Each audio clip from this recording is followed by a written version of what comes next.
Welcome to Tech Bites and News, your personal generative AI podcast. Today we're diving into a fascinating article about internet nostalgia. You know, that yearning for a simpler, friendlier online world of yesteryear. Is it just rose-tinted glasses, or is there something more to it? Oh, I'm all over this. I've definitely felt that pang of nostalgia for the old days of MSN Messenger and dial-up internet. But was it really all sunshine and rainbows? Exactly. The article argues that the friendly internet of 20 years ago is largely a myth. It wasn't free of toxicity. The problems we see today, hate speech, misinformation, data exploitation, those were already present, just on a smaller scale. It's like saying, remember when pollution was less visible? Ah, the good old days. It's not a good argument. Haha, I see your point. So this whole Y2K aesthetic revival, it's not just about fashion and music? Nope. It's wrapped up in this broader nostalgia for the internet's early days. Think about the imagery. The old iPods, Blackberries, Photolog screenshots. It's all very carefully curated to evoke a sense of simpler times. But that's selective memory at play, right?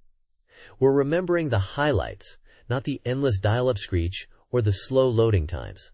Right, the article mentions that the internet's archival nature makes it perfect fodder for nostalgia. It's easy to dig up those old memories and create a romanticized version of the past. But the article also talks about a desire for a cozier tech experience, which I find interesting. Yeah, that cozy tech concept is fascinating. It's this idealized vision of technology that's calming and peaceful, not the constant stream of notifications and negativity we face now. It speaks to a feeling of losing control, a feeling many people have in this digital age. It makes you wonder, if the problem is the technology itself or how we use it. The article suggests it's a bit of both, right? The platforms are designed to be addictive, but we also have to take responsibility for our own online behavior. Exactly. The article highlights the role of big tech in shaping this unfriendly internet, but it also points the finger at us. We're complicit in creating echo chambers, spreading misinformation, and amplifying hate speech. It's a complex issue, no simple answers. I agree. The article mentions this idea that the internet has been stolen 3 times. First during the dot-com boom, then with Web 2.0, and finally with the rise of the far right. That's a pretty powerful metaphor, don't you think? It is. It highlights how the internet's initial promise of a free and open network has been repeatedly compromised. But the author isn't entirely pessimistic. There's still hope for change. It's not about going back to some imaginary perfect past, but about building a better future online.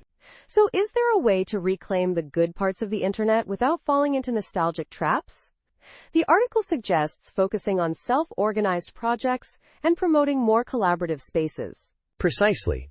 It's about recognizing that the internet isn't inherently bad, but that we've let it become so. We need to take responsibility for our actions online and actively work towards creating a more positive and inclusive digital environment. We were already like that, as the title says, but we can change. That's a great point. Thanks for breaking down this insightful article for us. You're welcome. And that's all the time we have for today's Tech Bites and News. Thanks for listening, and we'll catch you next time. Bye. Bye-bye.